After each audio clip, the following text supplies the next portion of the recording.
Greetings RC friends, welcome to Props and Wheels.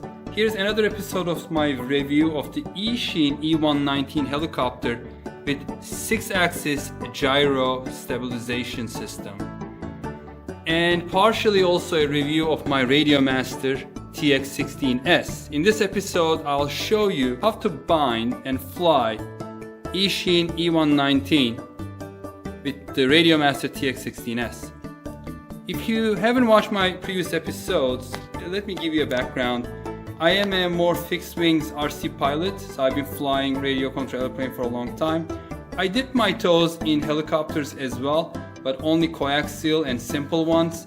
And now I decided to become a better helicopter pilot. And I've been looking for something that's zippy enough, but also safe and stable for me to learn on. And I decided to get this one. It had really good reviews. Although it's a fantastic little helicopter, I have been having a little bit of trouble with the stock controller transmitter, more specifically the right stick. So there is a kind of, I call it the dead zone on the right stick, so that middle section, 25% up and down and right and left, it does not do much or almost nothing. If you watch the previous episodes of this review, you will see that. And I decided, well, this is OpenTX and it can bind to Eachine helicopters, so let's try it. This has much better Hall effect gimbals, so I'm expecting the much better performance. So I did that, and now I'm going to show you the flight characteristics using my TX16S. I have already created the model and bound it, but right after my flight I'm going to redo that so I can show you how to do it. So we are indoors, so the helicopter creates a little bit of its own draft through the obstacles and walls, but it should be quite stable. So I'm going to start flying and then I'm going to show you once it's hovering my hand movements.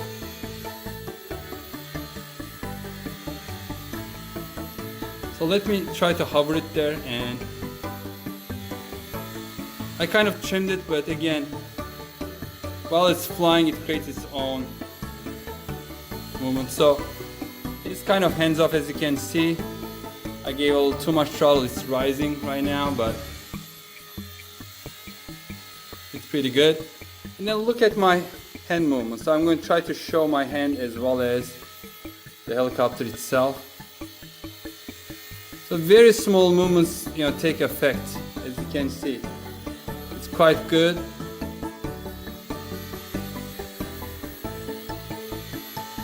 And before, with the other controller, if you watch my videos, I had to make much larger movements in order to get this kind of reaction. I think the battery is low, but I'm going to land it. I mean, I can bring it really close without any issues. The movements are not jerky and it just works great. So it already flew pretty good, but it flies fantastic right now. I'm just going to go and land it on my helipad. Alright, let me show you how to set it up on the TX16S. Start by long pressing the power button to turn on the TX16S. Welcome to OpenTX. Create the new model for the Eachine E119. Long press the menu wheel and then model select, and then long press again. Click create model, choose plane. There's no helicopter option, but the plane will do fine. Select plane. Yes, my model has a motor and it's on channel 3. This is all correct. So we go to the next page by this page right button. This selection should be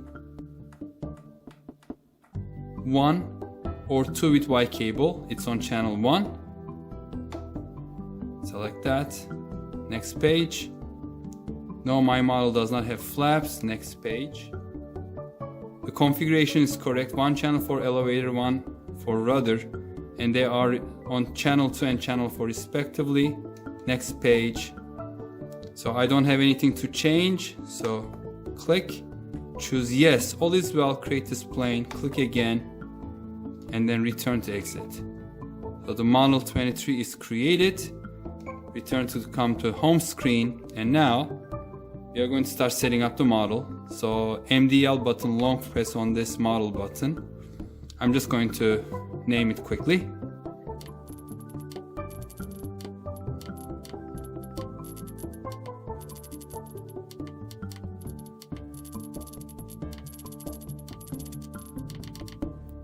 So I created the model name. Now I have to go all the way down to get to the option for the multi-protocol module. But there's a trick: if you push the wheel to the left, it will jump to the bottom of that page. And then I'm going to go up to internal RF mode off. One click and select multi. Click again. Go to the next option. It's not fly sky, so we have to go down all the way to V as in Victor 911S. That's the protocol it uses for this Eachine. So select that, and then using the wheel, go all the way. Along the way, it's going to talk to us and make sounds, because we are skipping over things that are creating those. So V911S, by one press, go to next, and then there are only two options. Press once and it will become E119. So now it's time to put the helicopter to bind mode. To do that, we are just going to connect the battery, and this light should start blinking fast. And when it's blinking fast in the bind mode, and I'm going to bring this down to the bind and press once. And once it stopped blinking, it means that it's already bound, and you can see the servos moving. All good. So now I'm going to show you something. Let's get out of this and to the main screen. Return. So it's all good. And let's check a couple of the controls. So the motor is working. But what I want to show you is this. One of the controls is reverse. That's the elevator control. Let me hold this like this, and I'm going to give throttle. Stay away a little bit. So I'm holding it, and if I go forward, you see that it's moving back. When I pull towards me, it should go back, but it's moving forward. So this controller is reversed. The others are fine, so it's moving right now, left right now. But this control is reversed, the elevator control. So what we have to do is, we have to reverse that. And to do that, we do a long press on the MDL model button again. And then we go to the next page, down to outputs. And once we come to the outputs, if you are not sure which channel this elevator is, you just move it and you will see that little arrow moving. So it's channel 2.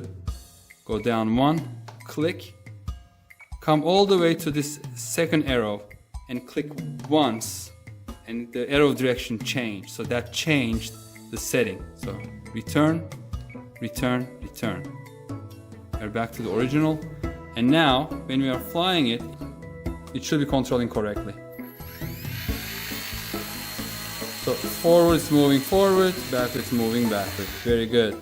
Let's do a quick test flight, because last time I bound this, it was not trimmed well, and it was moving forward and to the left.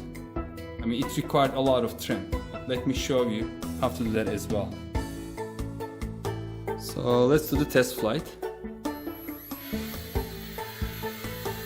As you see, I'm holding. When I let go, it's kind of moving forward and to the left. And I have to hold quite a bit right and back my hand. So what I'm going to do is now land it like that. Last time what I had to do is move the trim, the aileron trim, all the way to the right, and then also the elevator trim all the way down. So this one, T2. Minimum trim reached. And then it was fine after that. And I only had to do a little bit of trimming. So it is quite hands-off now. You see, I mean, you can probably use a little bit trimming if you need to, but it is more or less hands-off. I'm not touching anything. And it is kind of floating over there. Maybe going a little forward just a little bit. But we have done most of the trimming.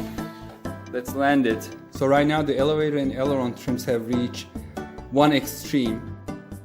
In this case, most right and most down. So I'm going to show you how to convert these into the sub trims, so the trim tabs will be centered again next time. So to convert the trims to sub trims, you're going to go to MDL or model button, long press, and then page down to outputs. And we have to go all the way down, or the trick is just push the wheel one click left and it will jump to the bottom. And as you can see, it says trims to sub trims. And then it has happened. So let's go to the beginning by one click to the right.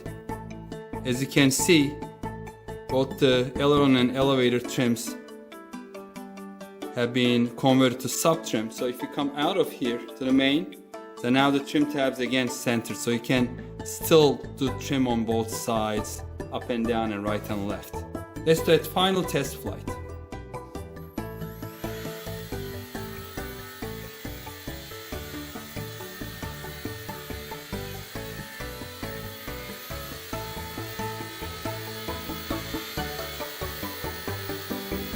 Fantastic, it's flying great.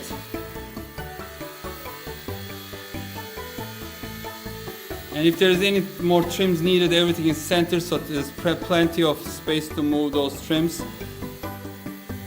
And by the way, that drift is due to the obstacles and everything, because it does drift in different directions when I am close to the wall on the right hand side or left hand side. Changes.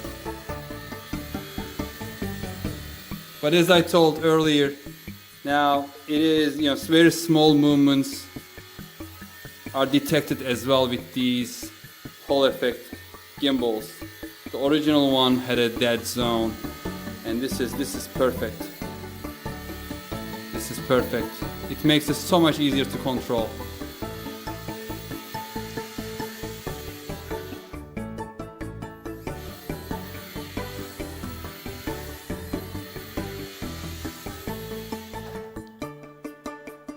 Alright folks, thank you very much for watching. If you have any questions, please leave them down below in the comments section. And if you have any suggestions, please feel free to leave them as well. Stay safe and healthy. I hope to see you in the next video. Take care, bye bye.